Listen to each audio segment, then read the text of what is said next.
So today has been as expected, disappointing and predictable.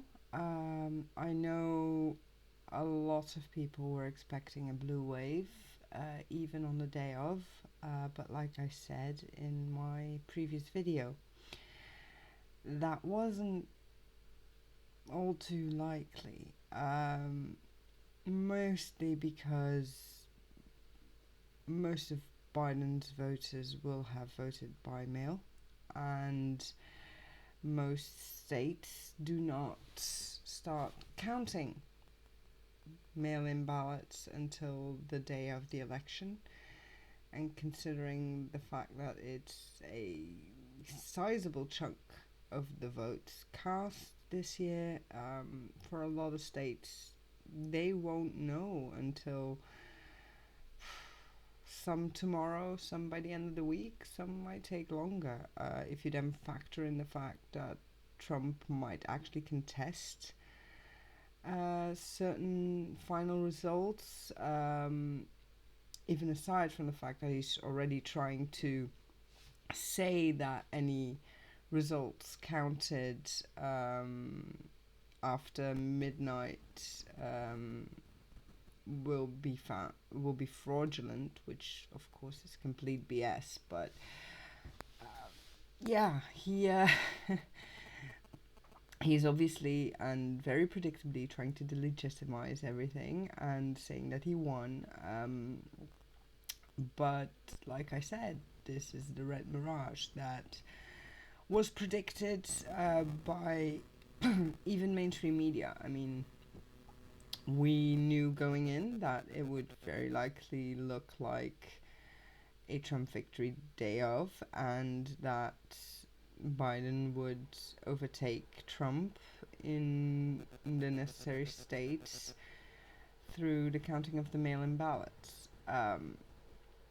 Having said that, Biden could still lose. And if he does, it's his own campaign's fault. And nobody else's. The Biden campaign has consistently refused to talk policy. They have consistently put their money on respectability politics, identity politics, and platitudes. I can't recall them talking about specific policies, bar like one or two times during the debates. I think there were vague allusions, but nothing really concrete about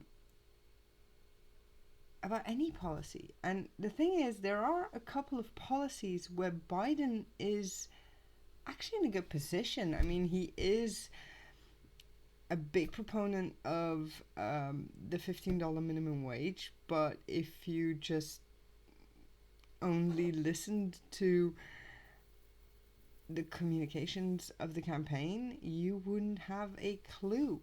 They don't talk about it. It would be a vote getter, a big vote getter, but they never talked about it. They've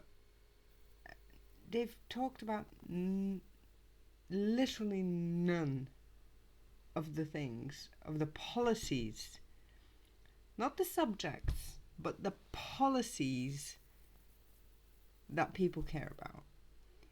And if they have, it's to ridicule them and dismiss them. Like Medicare for All, Green New Deal, that sort of thing. Both Biden and Kamala Harris, they just, yeah, no.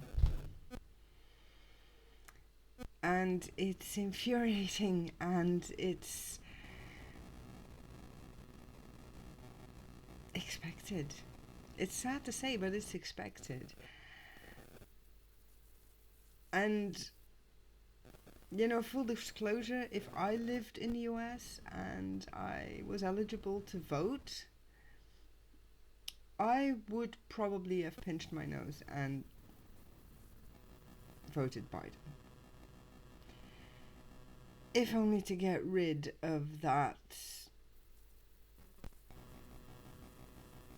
horrible excuse for a human being, that fascistic orange pile of. I shouldn't finish that sentence, but I would have. But you know what? I am not gonna vote shame anyone who hadn't. Anyone who either didn't vote in the presidential election or voted third party or wrote someone in, I am not going to vote to shame those people, because the Biden campaign effectively did fuck all to make sure they got these votes. They engaged in constant progressive bashing, in saying they didn't need the left, they didn't need the progressives to win. They were going to pick up Republicans that were sick of Trump. Isn't looking that great now, right now, is it? They literally said they did not need Latinx voters in their winning coalition, despite Chuck Rocha, who coordinated the Latinx campaign for the Bernie Sanders campaign in the primary, basically wrapping his strategy up in a bow and giving it to them and saying, you should do this, you will win with this. They didn't even, if I recall correctly, they didn't even contact him. They never replied. They didn't think they would need the Latin vote. Or more accurately probably, they thought, where else are they gonna go? Which is basically the strategy of Democrats in the US. Forget about the base, forget about actually doing something for the people to improve their material conditions. Their other option is Republicans, and they are worse than we are, so where else are they gonna go? That is their strategy, and this is the result, even with a president as awful as Donald Trump. Now, having said all that, it's not over. It's not over until the last vote has been counted. And like I said earlier, Biden has the advantage with mail-in votes. So it's still very likely that he will win. It will not be a landslide, though. Chances of that are infinitesimal at the moment. And it will probably be a tight race, which is bad because that gives Trump ammunition to try and kick it to the Supreme Court. And with Amy Coney Barrett on there right now, there's a chance that we get another Bush v. Gore. For those of you from outside of the US who don't know what that means, in 2001, Al Gore actually won the state of Florida, and he actually demanded a recount for something. In the end, it turned out that he had won the state of Florida and he should have been president, but Bush called upon his brother, who was the governor of Florida, and they managed to shut down the voting through the Supreme Court. So Bush became president. Trump is trying to do the same thing. Well, not the same thing. He's trying to not actually count the votes, not recount the votes. There's a tiny bit worse there, but still, it's the same principle. And with a 6-3 majority for the Conservatives on the Supreme Court, it doesn't look good right now.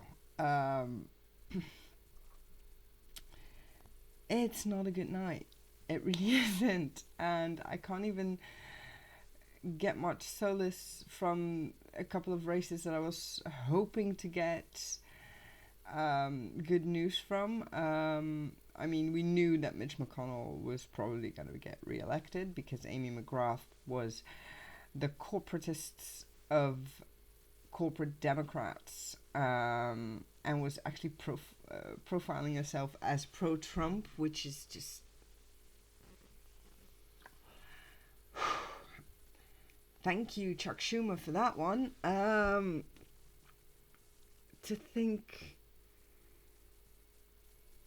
that that could have been Charles Booker. Not that he would have had it easy unseating Mitch McConnell, but I'm pretty sure he would have done better than Amy McGrath did. And if he wouldn't have won, he would actually have been able to lay a groundwork for a win in the next election cycle for that seat. But yeah, McGrath, no, she just won't.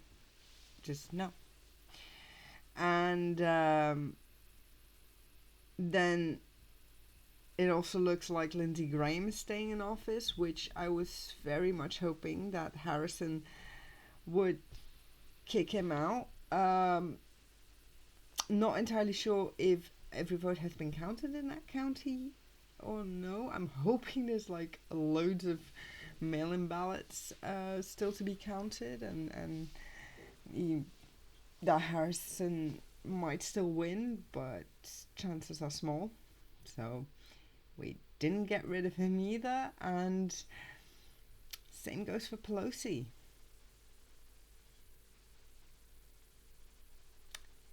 Isn't it lovely when a well-orchestrated smear job of your opponent does its job?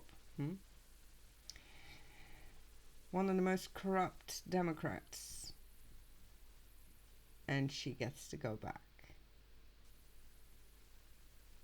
Yay. Anyway, so that's all the bad news that I can think of right now. Some good news. Obviously, the squad got re-elected in a landslide. We knew they would be. Katie Porter got re-elected as well, which is awesome because she is amazing. You should see her when she's interrogating those bastards that she interrogates. She's amazing. I love it when she gets out her little dry eraser board and just schools them completely. I love it. It makes me happy. And so she's back in. Of course, Jamal Bowman won. Cori Bush won. And, you know, there's some Justice Democrats that are going to join the squad. It's effectively at least doubled. I've seen also, I think, 2 different transgender candidates, one in Vermont and one somewhere else. First in their state legislatures, I think, which is awesome. I love it, especially because they're also progressive. At least one of them is. So, yeah, that's good. Mixed bag. Expected mixed bag. Keep in mind that it's a red mirage. Trump could indeed win, but there's also a very good chance for Biden still. Don't give up until the last vote has been counted. But yeah, it's okay to be pissed off, and it's okay to be disappointed in the US electorate, to be angry at the DNC and the corporate Dems, it's okay to lay blame where it should be. Anyone trying to blame the left should just crawl in a hole and not come out for the next couple of years, because that's bullshit. One, most lefties actually voted Biden, hating it, but still did. And two, it's not. It's up to Biden to get the votes. I mean, that's his job. And you don't get votes by actively mocking and belittling groups of people. You just don't. That's stupid. If I hear anyone blaming Bernie for not doing enough, I might actually just strangle them through Twitter, because I think he did more than he even did for Hillary, and he did like 40 rallies for Hillary, trying to get her elected. So it's insane. I don't want to hear it. I don't want to hear any criticism of Bernie or the squad on this. They did everything they could. They actually pissed off their supporters doing so. So no, it's not their fault. If Biden ends up losing, it's Biden's fault. Biden and his team and the DNC. Not that they will care. They will blame it on the left and then move even more right, because that has proven to work. I need to stop before I really make myself angry. And I also need to go upstairs. I have to help take care of my little nephew before crashing into bed in a couple of hours. So, yeah, this is the state of the race right now. Keep positive? I don't know. I'm trying to be. We knew this was likely to happen. Keep going on and keep going until every vote is counted.